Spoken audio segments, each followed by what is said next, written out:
Hey, college biology students. We are going to start our unit on the cell this week.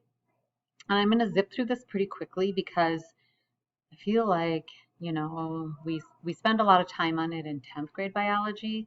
So this is most certainly not the first time that you're hearing it.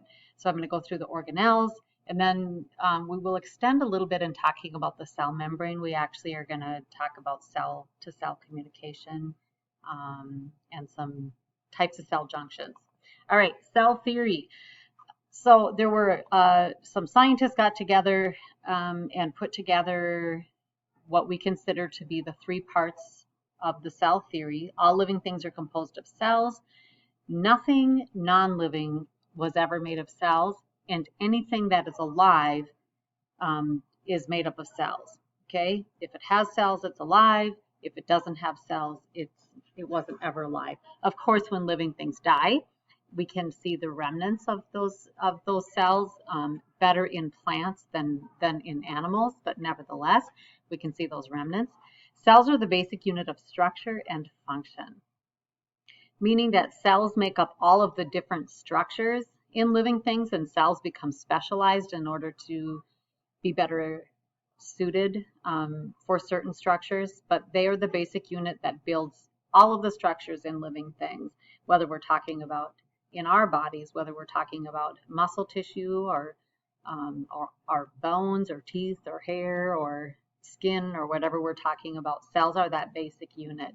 And cells only come from the reproduction of existing cells. I can't mix up a batch of stuff, even though I know what cells are made of.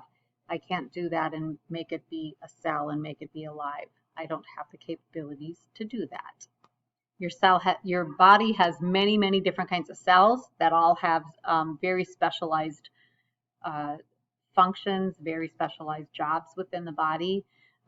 So there's nerve cells and skin cells and white blood cells and red blood cells. There's lots of different types of white blood cells. They become very, very specialized. So there's a wide variety of shapes and structures.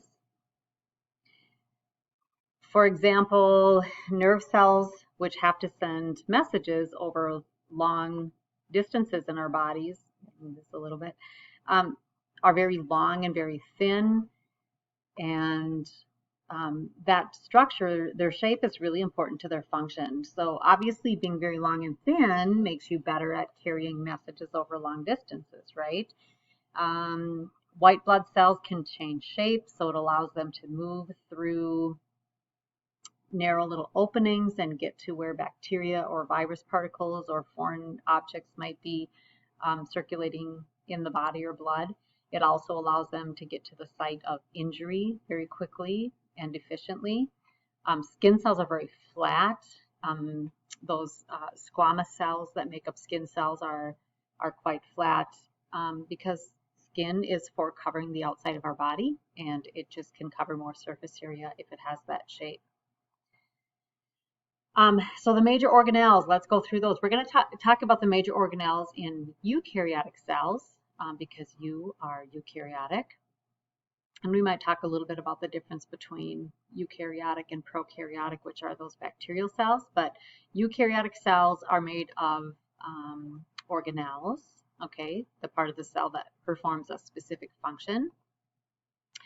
The cell membrane, boy, there's a lot here. When we talk about the cell membrane, there's just a lot of parts of it. We always talk about this phospholipid bilayer, and we can see each of these little individual molecular structures. So each of these, let me circle one. This right here with the little orange part and the two tails, this is actually a phospholipid molecule. So it looks something like this. It has a polar head, and remember that water is polar.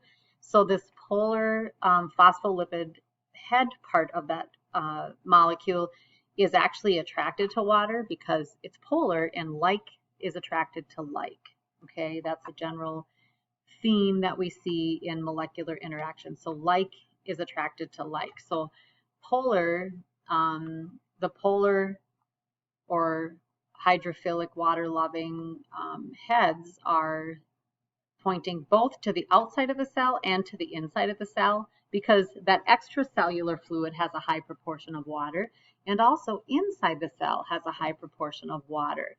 Those hydrophobic or water-fearing tails then point to the inside. So we can see the tail. So remember, this is a bilayer, meaning it's 2 layers. Here's the one layer, here's the other layer. And because these heads are hydrophilic or water-loving, and the tails are hydrophobic or water-fearing, it doesn't let water easily pass through all parts of the membrane. There's specific pores that allow water to move into and out of the cell.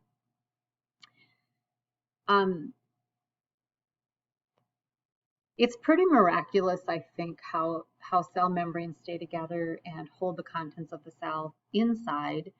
But this really, just because of the structure of these molecules, it's no different than if you put a droplet of oil in water and you see how it forms these little spherical bodies called micelles.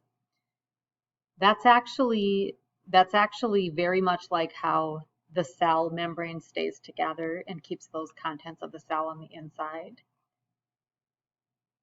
All right, so let's go through a few of these major organelles that we find in cells.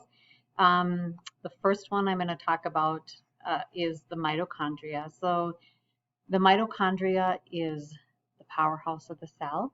It actually is where ATP is made. ATP is that molecule that really drives all the chemical reactions that are important in cell structure and function, or more cell function, I should say, in our bodies. And again, that structure is really important to its function. So it has something called cristae folds, if you remember this from high school biology. Oops, wrong utensil. So the cristae folds are this inner membrane right here. All of these little folds right here is what we call the cristae. And so there's an inner membrane that has all the cristae folds, and then there's an outer membrane. And the ATP is actually made on this inner membrane. So imagine if you had to take a piece of string and outline every single one of these folds and go all the way around all of them. And let's say you take a different string that you go around this outer membrane. Which string is actually going to be longer? Well, I think it's pretty obvious that the string that I'm going around all these little cristae folds, it's going to take a lot more string to go around that. So nature has been very intentional with the design of this mitochondria. This increases the surface area, so then it's more efficient at making ATP, because remember, this surface area is where that ATP is going to be manufactured. So very important. We see this all the time in living things. We see this all the time even in our own bodies. If you remember, I'm sure I talked about this before, and in our small intestines we have these little appendages called villi that they're little tiny finger-like appendages that so remember, our small intestines are the area where all our nutrient absorption pretty much takes place in the small intestines. So increasing the surface area just makes it really much more efficient at absorbing the nutrients from the food that goes from the stomach into the small intestines. So again, it's all about increasing surface area, and that structure is very related to the function of that organ, the small intestines, and very structure and function very related in this organelle within our cells, this mitochondria. All right, and so ribosomes are all about making protein. So mitochondria was all about making ATP. Ribosomes are all about making protein. In comparison to the size of a mitochondria, ribosomes are very, very small. So this is where proteins are made. If you remember, so ribosomes are made of proteins and also ribosomal RNA. So the actual ribosome itself is made of, part of it is made of a type of RNA. So it's made inside the cell's nucleus and then transferred out. Ribosomes are made in the nucleus and then transferred out into the cytosol. Some remain free floating in the cytosol. Some of them, let me make this a little bit bigger, some of them then attach to the endoplasmic reticulum, and that's what makes this the rough endoplasmic reticulum. All right, so the ones that remain free in the cytosol, again, those ribosomes make proteins that are going to stay inside the cell. There's a lot of jobs that need to get done inside the cell.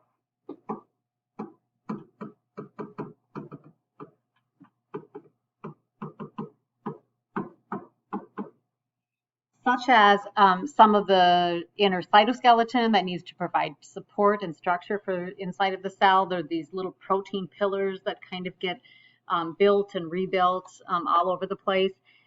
So that's actually, those are really important proteins that have to stay inside of the cell. The proteins that are embedded in the cell membrane need to get made, and so forth. The proteins that are attached to that the rough endoplasmic reticulum, these are proteins for export.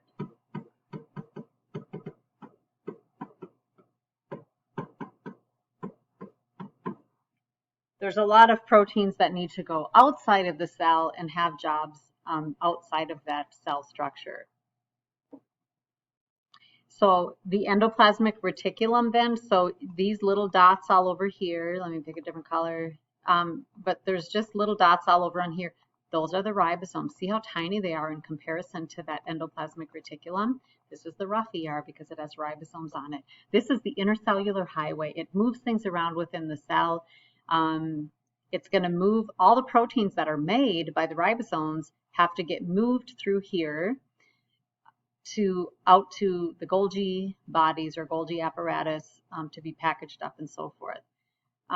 But there is also a smooth ER, smooth endoplasmic reticulum. This is where more like there's some steroids that are made. It helps regulate calcium levels in the cell, which is really important, and also helps to break down toxins within the cell. And here we have the Golgi apparatus, also called the Golgi body. Either is correct. This is all about packaging those proteins that were made on the rough endoplasmic reticulum that are going to be for export. They make their way to the Golgi body. They're connected to the endoplasmic reticulum. Those proteins are transferred into these kind of folds in here, and then eventually they're packaged up into nice little packages for export. We'll talk about that process in a little bit. And then these little packages are actually called vesicles. So these are going to be exported from the cell.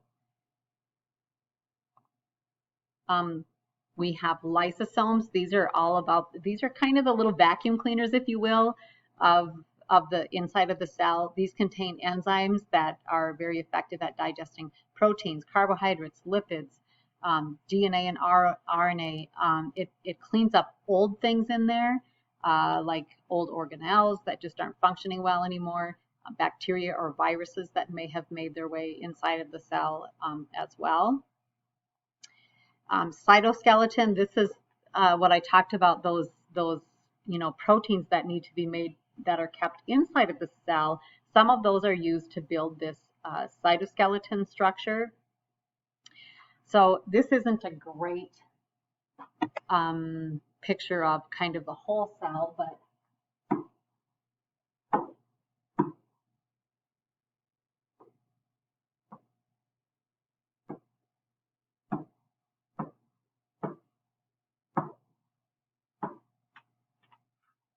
so it's kind of like these pillars that just sort of get built, tore down and rebuilt, and so forth. The cell is very effective at kind of recycling and reusing proteins. So it's composed of microtubules and microfilaments. And I think I'll stop right here with this, and then we'll just continue on after today.